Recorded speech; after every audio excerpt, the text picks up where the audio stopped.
after ngixolisa story ke se gospel artist equla abantu eThekwini kodwa icula igospel icula ingoma zokholo kuphinde ke kwangena abanye abantu besifazane mhlambe bawu5 ku DM yami bekhuluma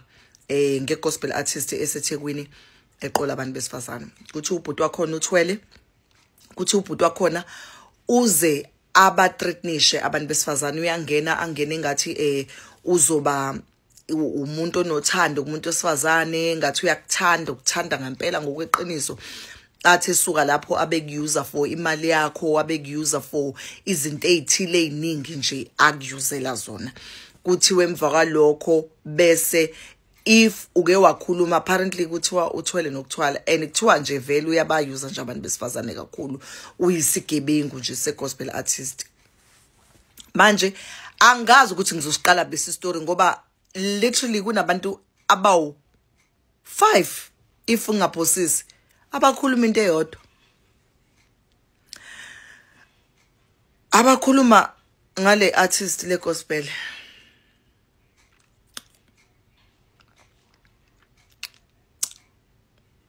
thatha imali zabantu besifazane imoto zabantu besifazane okuthiwa drive ngeimoto okuthiwa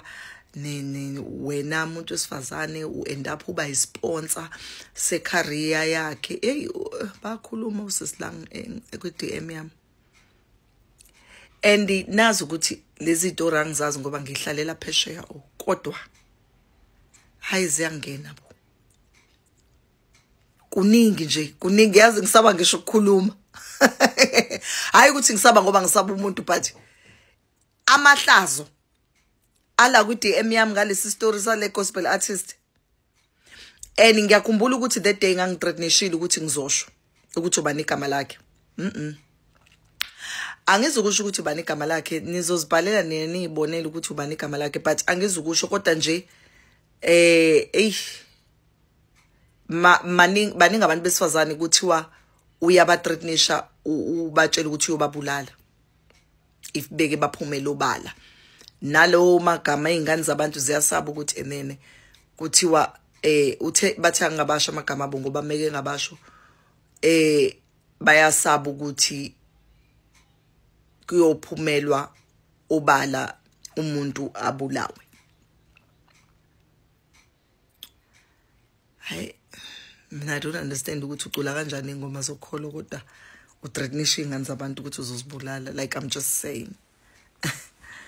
how do you do that you know and kuthi uthwele lo muntu lo uthwele kanjani kodwa kube ngingahlangani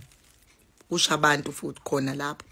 mina I'm just a messenger ningangishuthi and I will never disclose igama lomuntu but ke bayakhala abantu ningasho ukuthi ngikhuluma ngani maningi abama gospel artist eKZN maningi nje kabi anama character icareer yakhe ayangisafuna ukukhuluma ngeke le ndaba inkulu 5 women talking about one person hayi unesibindi and kuthiwa kubona bodwa kubalwa nezinhlanga ezinye la kuningi nje ngawunaki ukuthi wamba lithi ngehlisa indaba lezi zama gospel artist enu guys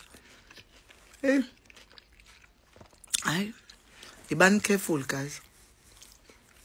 konsiza ukuthi nibe careful because kunzima lemnyango kunzima impela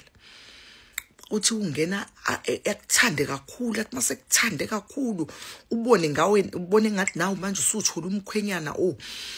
abese kushaya ingozi engeqwantwala akuyuze ube i-bank account ube i-funding ube umasipala hayi ubongo indlovukazi ngizana indaba onawuzana indlebe itori engixoxelwa abantu guys aziphumi mina and nazi ukuthi angazi lutho ngani like I really don't know but nami sengiyazi ukuthi kunomkhulu kudo oropa abantu bye.